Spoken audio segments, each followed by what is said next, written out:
దానిమ్మ పండ్ల స్టాక్ మాత్రం మంచి క్వాలిటీ వచ్చింది. ద్రాక్ష 14 కేజీ. హాయ్ ఫ్రెండ్స్ అందరికీ, మనమైతే 5 గంటలకల్లా మార్కెట్కి బయలుదేరాం. ఈరోజు కొంచెం లేట్ అయ్యింది. నిన్నైతే కర్బూజాలో మనకి మంచి ఇన్కమ్ వచ్చింది కదా, ఇంకా కొంచెం మిగిలినాయి. అవి అమ్ముకున్నా కూడా మనకు కూల్ వస్తుంది. కాకపోతే కొంచెమే పెట్టుకుంటే కనుక తెలుసు కదా, బండి మీద మూమెంట్ ఉండదన్నమాట వ్యాపారం. అందుకే దానికి తోడు ఇంకొంచెం తీసుకురావాల్సిందే. అయితే మనకి ఎక్కువ మొత్తంలో లాభం కావాలి అంటే మాత్రం ఖచ్చితంగా పెట్టుబడి ఎక్కువగా ఉండాలి. ఎక్కువ పెట్టుబడి పెడితేనే మనకి ఎక్కువ లాభం వస్తుంది.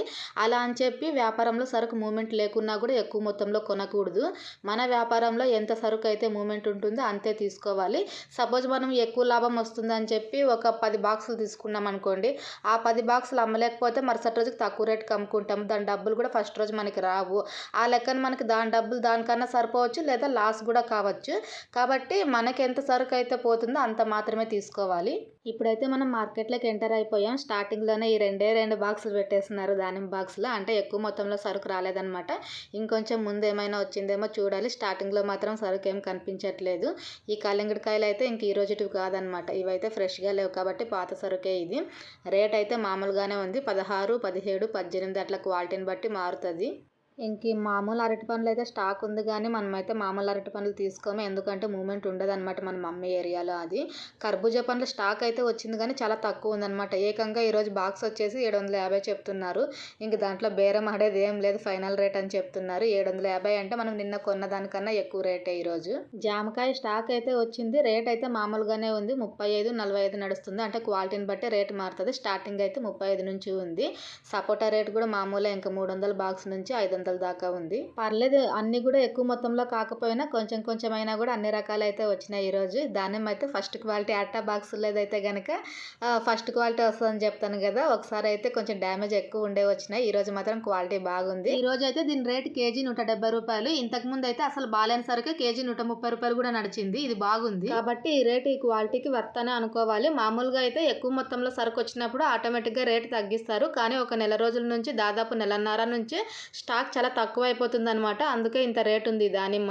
ఈ కర్బూజా పండ్లు అయితే ఇంకొచ్చిందే స్టాక్ తక్కువ కదా, మొత్తం కూడా అమ్ముడిపోయినవే అనమాట. మనం తీసుకోవడానికి అయితే ఏం మిగలలేదు.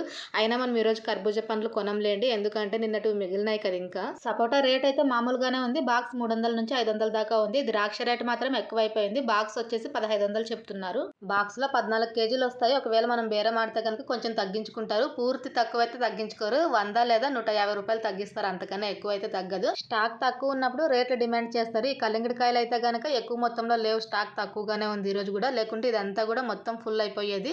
రేట్ మాత్రం మామూలుగానే ఉంది. 25, 26 నడుస్తుంది. కళింగడికాయల వ్యాపారం అయితే మనం పెద్ద మొత్తంలోనే చేయాలి. ఎందుకంటే మినిమం 3 కేజీల నుంచి వస్తుంది కాయ, కాబట్టి తక్కువ మొత్తంలో కొంటే మనకు లాభం రాదు. ఎక్కువ మొత్తంలోనే కొనాలి. పప్పాయి పండ్ల స్టాక్ అయితే చాలా తక్కువ వచ్చింది. 3 ఆటోలు అనమాట. అందులో ఒక ఆటో అయితే ఫుల్ ఖాళీ, ఏం మిగలలేదు, సరుకు మొత్తం అయిపోయింది. మనమైతే రెగ్యులర్ గా కొనే వాళ్ళ దగ్గర కొనట్లేదు. ఈ రోజు ఇంకా కొత్త వాళ్ళ దగ్గర కొంటున్నాము. వీళ్ళైతే కేజీ 27 రూపాయలు చెప్తున్నారు. ఏ రేట్కి అడగాలో కూడా అర్థం కావట్లేదు. కొత్త వాళ్ళ దగ్గర కొంటే ఇట్లే ఉంటాయి రేట్లు. మనమైతే 24 రూపాయలకు తీసుకొని మార్కెట్ నుంచి ఇంటికి బయలుదేరాం. అయితే ఇప్పుడు ఎండాకాలం స్టార్ట్ అయిపోయింది కదా, ఖచ్చితంగా కళింగడికాయలు కర్బూజా సీజన్ 2 స్టార్ట్ అయిపోయినట్టే. కాకపోతే ఈ రెండిట్లో ఎక్కువగా సేల్ అయ్యేది అయితే కనుక కళింగడికాయలే. కాకపోతే అది ఖచ్చితంగా ఆటో వ్యాపారానికి అయితే సెట్ అవుతుంది, బండి వ్యాపారానికి అయితే అవ్వదన్నమాట. ఎందుకంటే ఎక్కువ మొత్తంలో అమ్మాలి. ఒకవేళ సిటీ మంచి సర్కల్లో అమ్మినట్లయితే కనుక బండి మీద కూడా పోతుంది. కాకపోతే మనకి ఎక్కువ ప్రాఫిట్ ఉండదు తక్కువ తీసుకున్నప్పుడు. ఆటో వ్యాపారం అంటే ఆటోమేటిక్గా లాట్ తీసుకుంటారు కదా, అప్పుడు చాలా తక్కువ రేట్ పడుతుంది. నిన్నైతే మన బండి మీద 3 రకాల పండ్లు ఉన్నాయి కదా, ఈరోజు అయితే 2 రకాలే అనమాట. ఈ పప్పాయ కర్బూజా పండ్లు రెండే పెట్టుకున్నాం ఈరోజు. అయితే పొద్దున్న మార్కెట్లో సరుకు తీసుకునేటప్పుడు చూసుకోలేదు, కానీ బండి మీద జోడించిన తర్వాత తెలిసింది. ఒకటి పూర్తిగా పండు అయిపోయింది వచ్చింది. చూడ్డానికి అయితే కనుక బాగుందన్నమాట. పండు మంచి కలర్ ఉంది, గట్టిగా ఉందిలే అనుకున్నాను.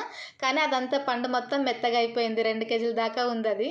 ఇంకా మా వారికి అదే కారణం అయిపోయింది అనమాట. ఇట్లాంటిదా తీసుకునేది, సరుకు తీసుకోవడం కూడా తెలీదా నీకు అని. ఎందుకంటే ఎప్పుడు పప్పాయి పండ్లు నేనే తీసుకుంటాను రేట్ అడిగి. ఎప్పుడైనా ఒకసారి మాత్రమే మా ఆయన తీసుకుంటారనమాట. ఇంక ఈరోజు అయితే కనుక మధ్యాహ్నం దాకా అదే మాట్లాడుతున్నారు.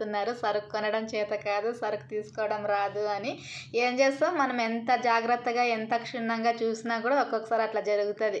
ఇంకా అయిపోయింది అంతే అనమాట. వచ్చేసింది డ్యామేజ్. మళ్ళీ మనం రేపటి రోజున వాళ్ళ దగ్గర అడిగినా కూడా దానికి ఏం రెస్పాండ్ ఉండదు. ఎందుకంటే మనం తీసుకున్నది కొత్త వాళ్ళ దగ్గర కదా, అదే పాత వాళ్ళ దగ్గర అయితే కనుక మరుసటి రోజు అన్న నిన్న తీసుకెళ్ళింది కొంచెం డ్యామేజ్ ఉందా అంటే కొంచెం రేట్ తగ్గించుకుంటారు, లేదా కేజీ 2 కేజీలు అన్నా ఎక్స్ట్రా ఇస్తారు. ఇంక కొత్త వాళ్ళ దగ్గర అయితే అట్లాంటివి ఏమి ఉండవు మనకి.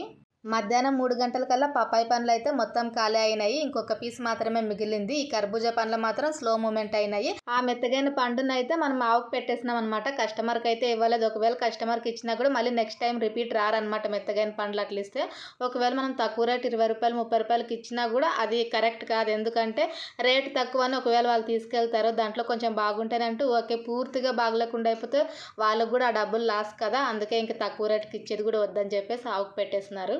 కర్బూజా పండ్ల రేట్ అయితే తగ్గించేసినాం ఈరోజు. ఎందుకంటే ఇది నిన్నటి సరుకు కదా, మనం నిన్న అమ్ముకున్న రేట్కి అయితే ఈరోజు అమ్ముకోలేము. కేజీ 40 రూపాయలు, 100 రూపాయలకు 3 కేజీలు పెట్టేసినాం. 5:30 కల్లా కర్బూజా పండ్లు అయితే పర్లేదు, అవి కూడా వెళ్ళిపోయినాయి. ఇంకొంచెం మాత్రమే మిగిలింది. రేట్ అయితే మార్చేసినాం మళ్ళీ. 100 రూపాయలకు 3 ఇచ్చేవి కాస్త 100 రూపాయలకు 4 కేజీలు చేసేసినాం. ఎందుకంటే సరుకు వెళ్ళిపోవాలి కదా, కొంచెమే ఉన్నప్పుడు తొందరగా ఫాస్ట్ మూమెంట్ ఉండదు కాబట్టి రేట్ తగ్గించేసినాం. అందులోని ఈ కర్బూజా పండ్లు ఈరోజు సరుకు అయితే కాదు, నిన్నటి సరుకు కదా, మళ్ళీ ఇంక రేపటికి మిగలకూడదు, అందుకే రేట్ తగ్గించేసినాం. ఓవైపు సరుకు అంతా అయిపోయింది కదా అన్న సంతోషం, ఇంకోవైపు ఇది కొంచెమే ఉంది పోదే సరుకు అన్న దిగులు అనమాట. ఇంక ఫైనల్గా మనం 6:30 కల్లా కర్బూజా పండ్లు అయితే అమ్మేస్తున్నాము. పప్పాయి పండు మాత్రం ఇంక సింగిల్ పీస్ ఒకటే మిగిలింది. ఈ ఒక్క పీస్ కూడా అమ్ముడుపోతుందేమో అని కాసేపు కూర్చున్నాను. ఇంక ఏ కస్టమర్ అయితే రాలేదన్నమాట. ఇంకెంతసేపు కూర్చోవాలే, ఒకటి ఉన్నప్పుడు పోదని చెప్పేసి వ్యాపారాన్ని అయితే క్లోజ్ చేశాను. ఈరోజు కూడా పర్లేదు, మన వ్యాపారం అయితే మంచిగానే అయ్యింది. మనం సరుకు తీసుకునేటప్పుడు ఫస్ట్ క్వాలిటీ ఉండేది తీసుకుంటే ఇట్లా రెండో రోజు కూడా ఈజీగా అమ్ముకోవచ్చు అనమాట. రేట్ తక్కువ ఉందని మనం రెండో నెంబర్ తీసుకుంటే కనుక సెకండ్ రోజు చాలా తక్కువ రేట్కి అమ్ముకోవాల్సి వస్తుంది. ఎందుకంటే డ్యామేజ్ పోతుంది అనమాట. కర్బూజా పండ్లు అయితే ఈరోజు మనకి ఎక్కువ డ్యామేజ్ అయితే వెళ్ళలేదు. నిన్నటి సరుకు అయినా కూడా మంచిగానే అమ్ముడిపోయింది. ఈరోజు మన వ్యాపారంలో అయితే 1250 రూపాయల లాభం అయితే వచ్చింది. అందులో 50 రూపాయలు ఓల్డ్ బ్యాలెన్స్ అనమాట. ఇది ఈరోజు వ్యాపారం ఫ్రెండ్స్. వీడియో నచ్చితే ఒక లైక్ చేయండి, సబ్స్క్రైబ్ చేయండి. Thank you for watching. Bye bye.